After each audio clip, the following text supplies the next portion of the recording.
Welcome to Center for Spiritual Living, Port Angeles, on another beautiful Thursday evening.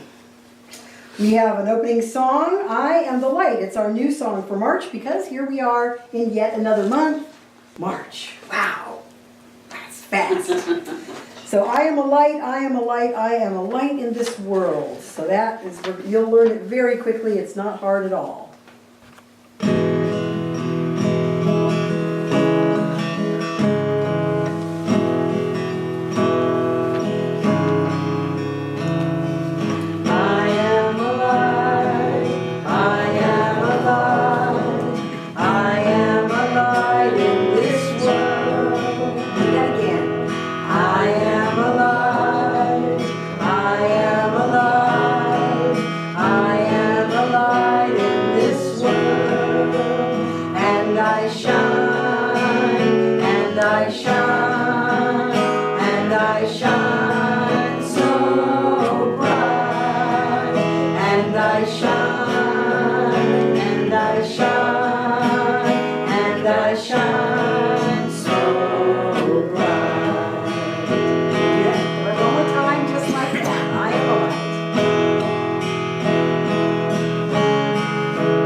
We shine so bright. If you're seeing this online or on YouTube or on the Papa online TV site, we are very grateful that you are joining us. You may find the sound a little better if you wear earbuds, but it seems to be working out pretty well. Please share any of our videos with anyone that you'd like to if you feel inspired. And if you want to find out more about us and who we are and what we do, go to www.cslpa.org. If you're in the area, we'd love to meet you in person. Put us on your calendar for next Thursday night or Monday meditation, which is at 1:30 to 2 p.m. starting this coming Monday, and also again 7 to 7:30 p.m. We have two meditation times on Mondays now, so there's no excuse not to come. I invite Reverend Shirley Grace, practitioner Shirley Grace. I invite up to do our opening, our little reading, our time of silence, and a very brief opening prayer.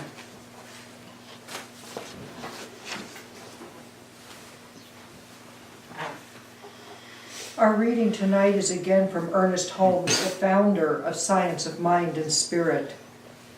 What do I feel my relationship to the great whole to be? What do I believe about the cause back of all? I must find the way back to the central fire if I am to be warmed. I must find the source if I am to be supplied. Join me in a moment of silence to embody these words of wisdom.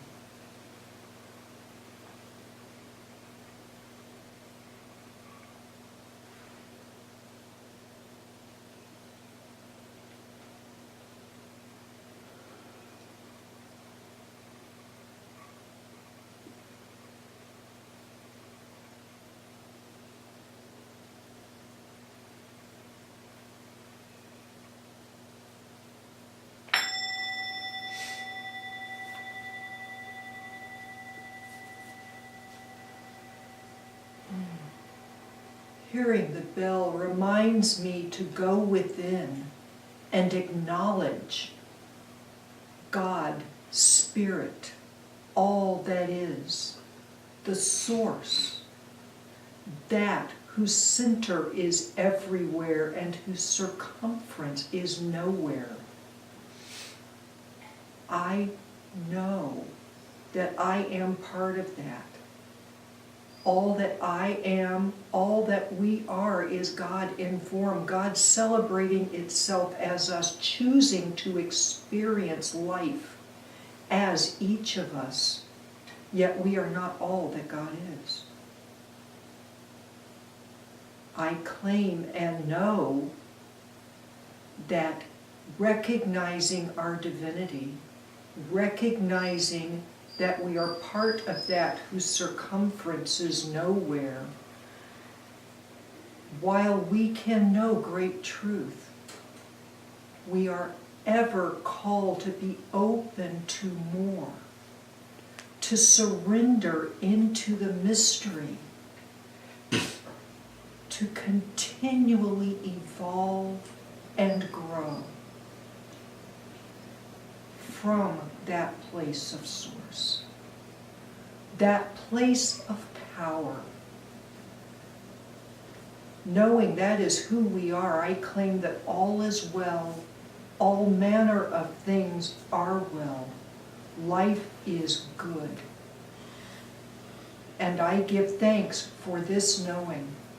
I give thanks for all the good that is now and is yet to be, ever and ever greater good. I release my word into the law, knowing it is not returned to me void. It is coming into form right here, right now. And so it is. And so it is. That was a beautiful prayer. Beautiful, beautiful prayer. Thank you so much. So we have a new song called The Journey. Catherine brought the music, words popped into my head, and here we are.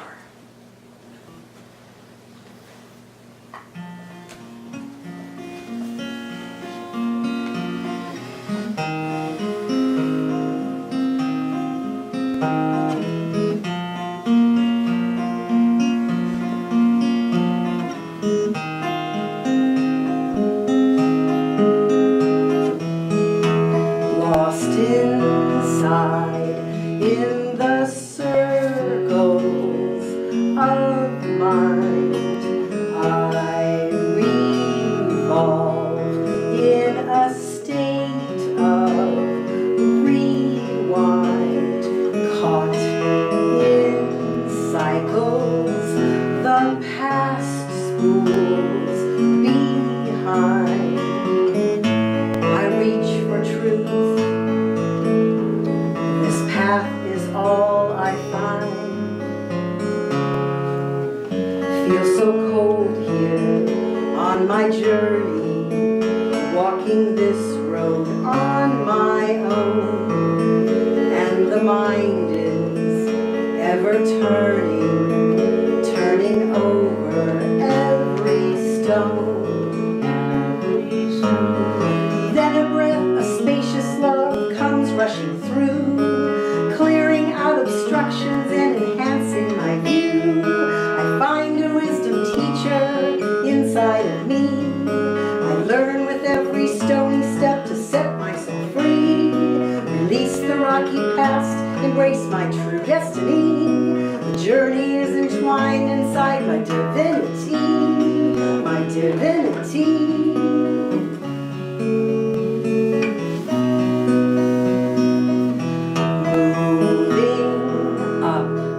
In the spiral of life, I resolve in a state of one mind to live in now. Peace is all that I find. I know the truth. This path is all divine. I feel safe here on this journey, walking this road on my own, and my soul is ever burning, burning bright with love alone, love alone, love alone.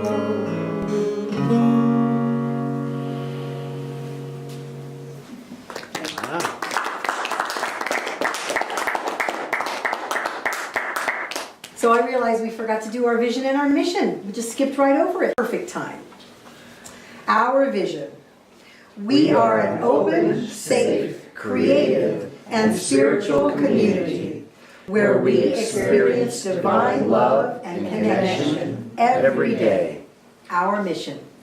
Through spiritual, artistic, and social gatherings, we experience and express divine love. Our intentions create ripples of compassion into the world.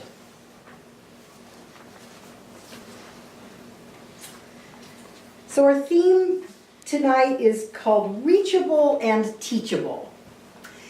This year and last, Centers for Spiritual Living as an organization has been sending out talk titles and outlines from many of our ministers in our organization that are suggestions. If we choose, we can adopt these talk titles and the topic so that all of the centers in a given week, normally most of our gatherings for many centers are on Sundays, but we're a little different, so we're actually ahead of the curve a little.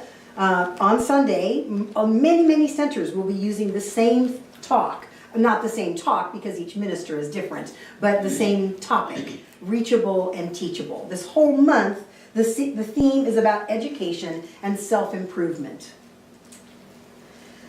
Because this philosophy is nothing if it is not an educational organization, an educational philosophy.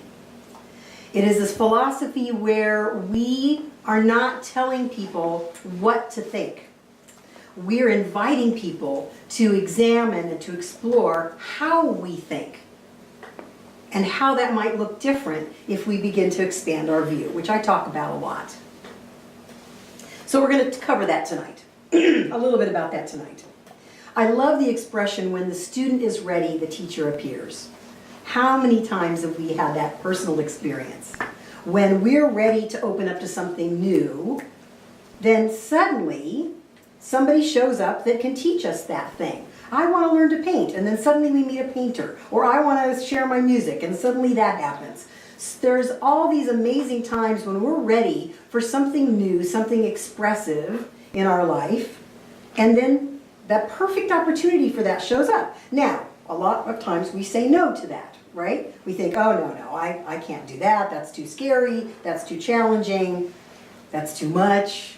I'm too busy. Whatever our excuses or reasons are, a lot of times we turn away when the very thing we've been asking for shows up right in front of our face. So being reachable and teachable is important, and we're going to break that down just a little bit. I found a lot of great quotes this week, so I'm going to kind of inundate you with some quotes this week because they're just juicy quotes. I love them. This man that I've never heard of, his name is Alvin Toffler. He's an American writer and a futurist who died just last year. So he was born in 1928, and he was a futurist. And he reminds me a lot in that way of my husband's grandmother that we spent so much time with, who lived to be 102. So she was born in 1908. And it always boggles my mind to think about the pace of change that happened between then and now. Between this man's life, 1928, and 2016. For a futurist, that must have been really fun, really exciting. So he says, and I don't know when he wrote this. I want to look that up. I didn't find out exactly when he wrote this. The illiterate of the 21st century will not be those who cannot read or write, but those who cannot learn, unlearn, and relearn. Wow, exactly. I'm going to say that again because that's so good. The illiterate of the 21st century. There are statistics that in the world now, the rate of literacy is incredibly high. Even in the poorest of poor countries, people can read.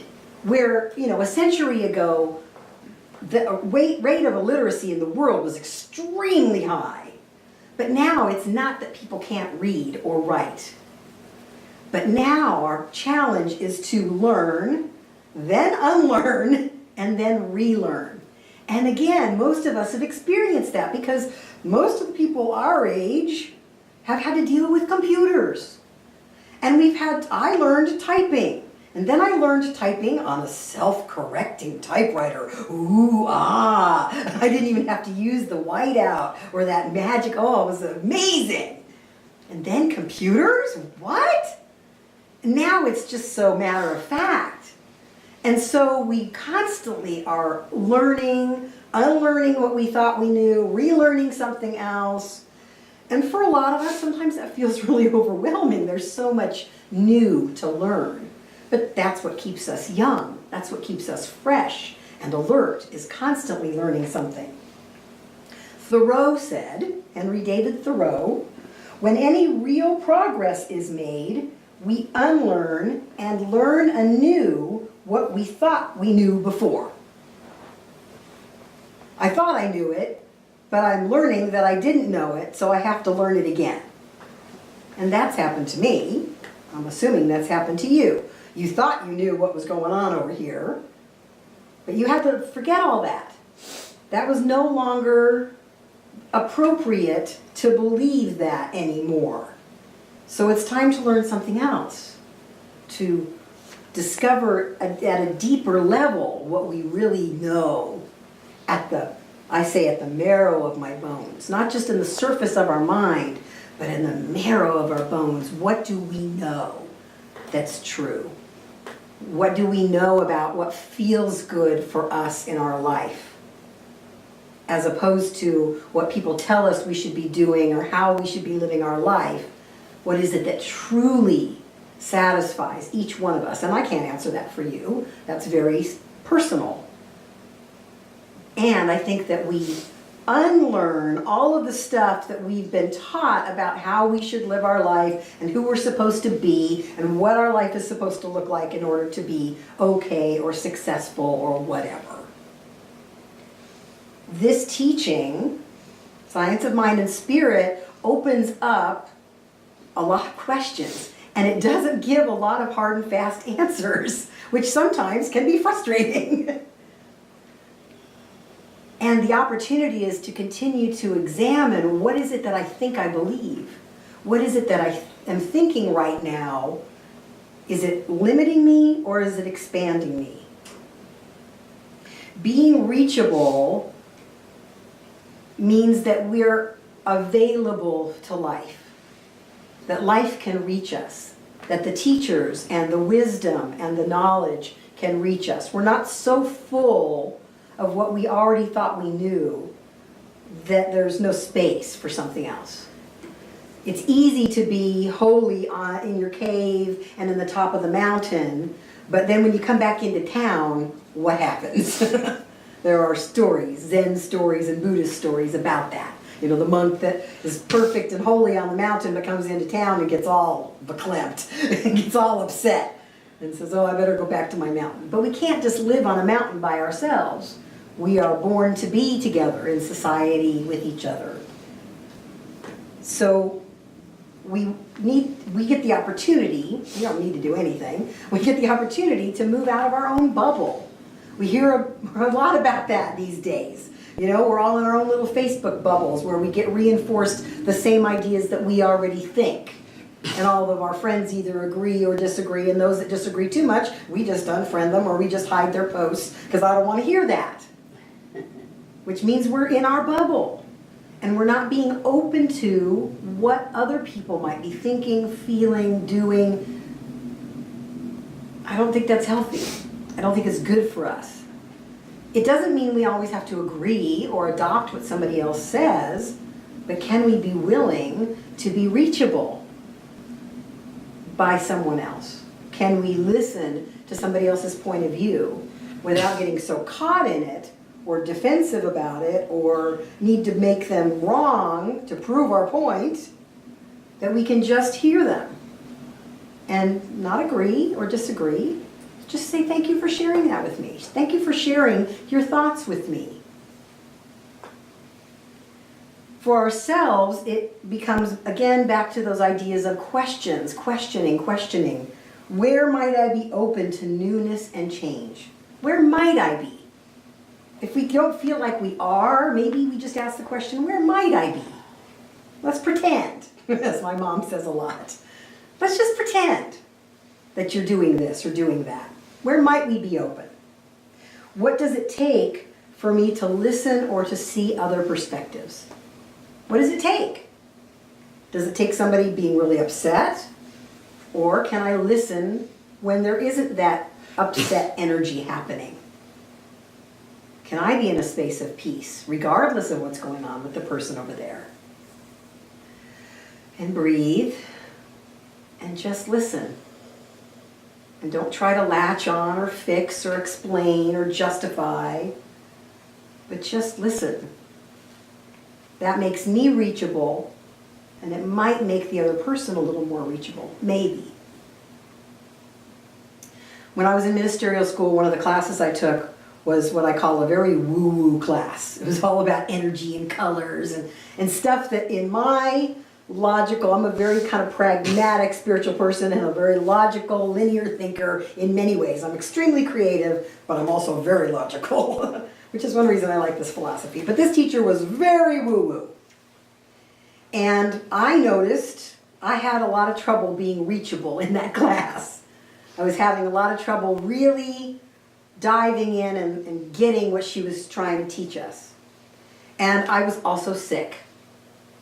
And so over the course of the weekend, it was a 3-day class, and by Sunday, I was really sick. I still showed up to class, but I was miserable, and I had not slept well at all. And a couple of other people in the class had that same experience. And we shared on Sunday, which was the final day of class, and she said, "Oh, good.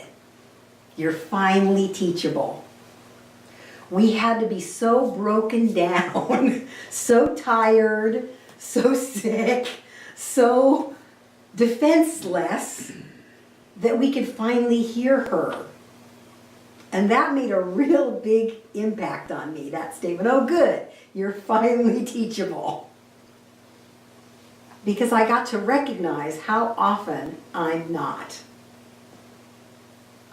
Sometimes I'm just not open to new information.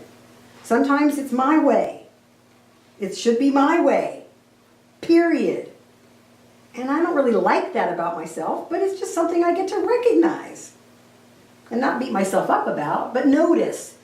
Where might I be open to newness and change? Where might I be open to hear another perspective, another idea? Being open and willing has us become teachable. There's a very famous Zen story. A Japanese master received a university professor who came to inquire about Zen. The master served tea, and he poured the professor's cup very full, and then kept on pouring and kept on pouring. And the professor watched the overflow until he could no longer restrain himself, and he said, "It's overfull, no more will go in." "Like this cup," the wise teacher said, "you are full of your own opinions and speculations. How can I show you Zen unless you first empty your cup?" It's a story many of us have heard before. How can we be taught anything unless we first empty our cup? A Zen proverb says, knowledge is learning something every day. Wisdom is letting something go every day. All the stuff I thought I needed, all the stuff I thought I knew. There's a huge practice that's out there in the world based on a book, based on a philosophy about getting rid of things in your house, clearing and cluttering, touching everything. Does this give me joy? Does this give me joy? And trying to get rid of 40 bags in 40 days, 40 big hefty bags full of stuff in 40 days. That seems like a lot. We downsized a lot when we moved here to Port Angeles. And yet still, there's all this stuff that never gets touched, never gets out of a box, never gets into the light of day. Well, how many of our mental ideas are like that? They're there, filling up the garage and the storage space and the attic, and they're taking up room, and we're not willing to clear them out. I gotta hang on to this idea because that makes me me. Maybe. I said earlier that this philosophy is really about, and the classes that we teach, which we can dive much more deeply into the philosophy than just on a 30-minute talk. The classes really help us to inquire and to continually ask, how am I thinking? And they don't tell you what to think. How am I thinking? What's going on in my head that has me see the world this particular way? We get to unearth and examine our beliefs in classes. It's very powerful. Sometimes it's horrifying. Wow, I had no idea that was going on inside of me. I had no idea I was carrying around that story. We're going to talk more about stories next week. Learning how to think begins to shift our, or at least I know this was true for me, I can't speak for you, but it begins to shift to what do I want to focus on? What's my real mission and purpose here? Whatever it is I'm doing, whether it's cooking dinner, or cleaning the house, or doing a talk, or having a conversation with someone I love, or a stranger, what am I doing here? These days, more often than not, when I'm cooking dinner, I'm not cooking dinner. I'm putting love in food that I'm serving my beloveds. So every chop is with love. Chopping, chopping. Love, love, love, love, love. Mixing, mixing. Love, love, love, love, love. What am I doing here? Well, I'm serving love. It's not about the food. What am I doing in the grocery store? I'm picking up groceries, or I'm looking with curiosity for opportunities to connect with the deli counter person or the guy next to me. The other day I went in, I was at the deli counter, and this guy came up and jokingly said, because he saw there was nobody there behind the counter and I was there, and he knew I was first, and he said, "I'm first," and he said, "Oh, I'm just kidding, I'm just being a smart aleck." I said, or he said, "I'm being an ass." And I said, "Well, I don't know you well enough to call you an ass. I'll call you a smart aleck." And we had like a 2-minute conversation. And then I saw him 3 more times in the store. And every time I bumped into him, I said, we meet again. Hello, how are you? And we became like buddies in the store. It was really fun. What am I here to do? Is it just to buy groceries or to do something else? To connect. Alvin Toffler, again, this futurist, said you've got to think about big things while you're doing small things, so that all the small things go in the right direction. I really like that. I like this Alvin Toffler guy. I'm going to look up more of his stuff. You've got to think about big things, your goal, your vision, your dream. What am I doing here, really? While you're doing the small stuff, so that all the small stuff is adding up and in line with that which you desire to be and express in this life. When I was growing up, my very creative mother used to play a game with us called What Else Can It Be? And we would take just ordinary, everyday objects, like this candle. Ow, my hand is burning now. So we would look at this, and we would say, well, what else could it be besides a candle? So who's got an idea? Just take a look at it. Don't think about the size. What if it was huge, bigger than this building? What if it was tiny? Just kind of focus on the shape of it. What else could it be besides a candle? Who's got an idea? There's no wrong answers here. Toilet paper roll. Toilet paper roll, great. So it's those things, I can never get it on right. Can you please change that? Great, excellent, perfect answer. There's no wrong answers in this game. It's whatever you think. What else could it be? It's a cement dispenser roller. Oh, good. So you're rolling it and cement is coming out. Oh, that's very clever. I like that. I was thinking that you would tilt it. But see, different idea. Telescope. A telescope. I can see the moon. Good. Excellent. Very good. What else? It's a piston. A piston. Good. What else? What else could it be? There's no wrong answer. It's a sippy cup for a 3-year-old. A little 3-year-old sippy cup. Good. Excellent. What else? Those big tunnel things, it's like, not the tunnel, but the infrastructure that goes. Oh, the inside infrastructure inside of a Yeah. large tunnel. The Oh, piping. the Hadron Collider Yes. thing. That would be cool. Yeah. Good. What else? What else could it be? It's a flashlight. Bottom for a big cane. A bottom for a big cane. One of the plastic rubber tips that goes on a cane. Excellent. Flashlight, definitely. Yep, that's a good one. Good. It's a dog bone. It could be a million things, right? Now, what actually is it? It's an electric candle. But are any of those other ideas wrong? No. Of course not. It all depends on your point of view. What you see. So this very creative mother of mine played this game with us all the time, and I finally figured it out when I was much older.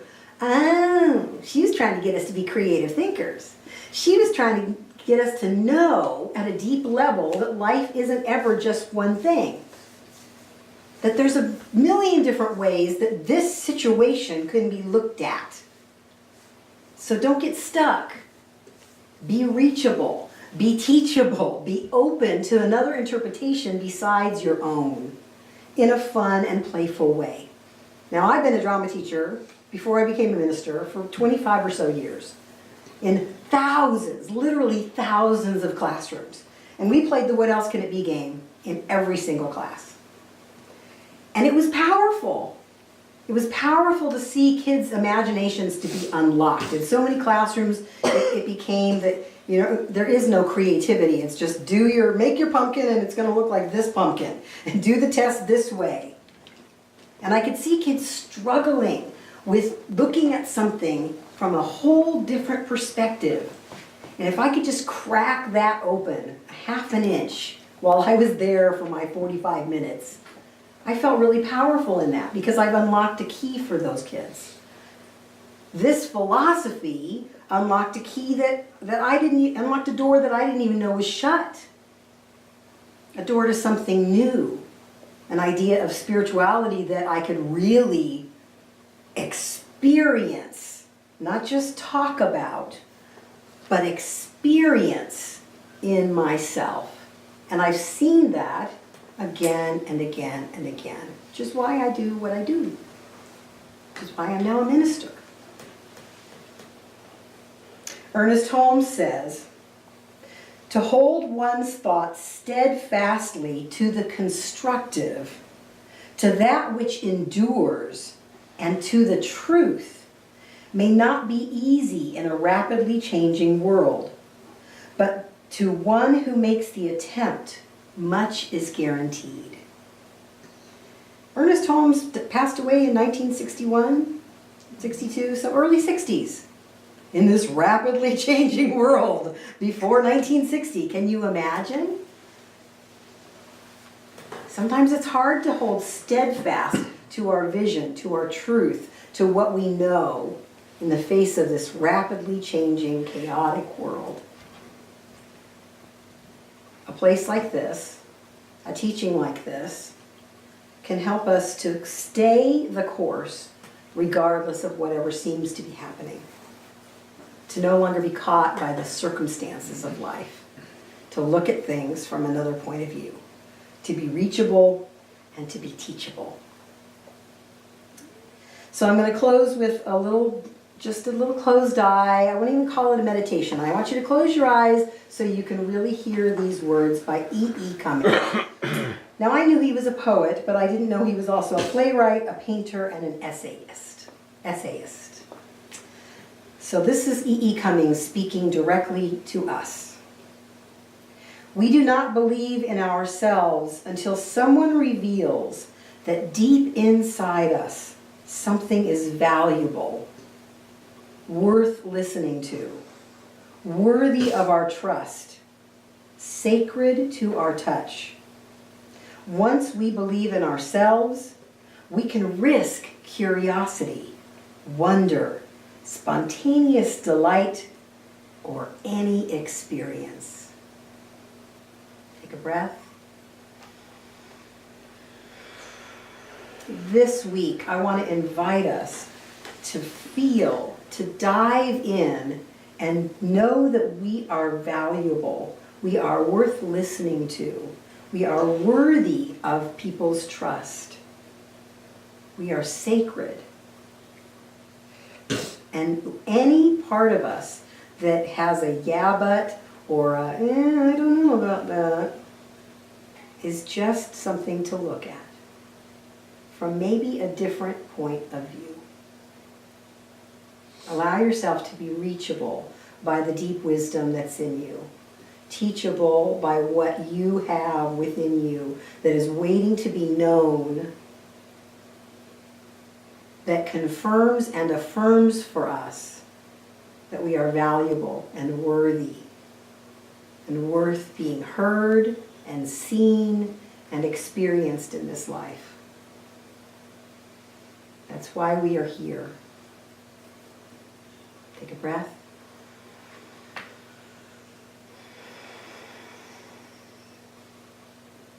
Thank you.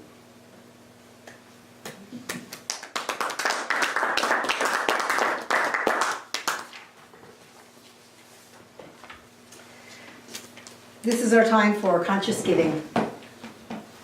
We are part of the flow of life. I say this every week, and I mean it every week, that we are part of this infinite flow of giving and receiving. That the good that comes up to us, we put a portion back into the world in so many different creative ways. And giving to this philosophy and this particular center is one way for me that I keep alive the vision that I have, the trust and the faith and the confidence that we are doing something that creates spaciousness in the world. So if you have a gift that you're choosing to give today that's tangible, I invite you to place that on your heart. If you have an intangible gift, I invite you to place that on your heart as well. We have a conscious giving prayer that we say every week. I invite you to say that with us if you so choose. I am open to give. I am open to receive. I am grateful to be in the flow of life, through and as me.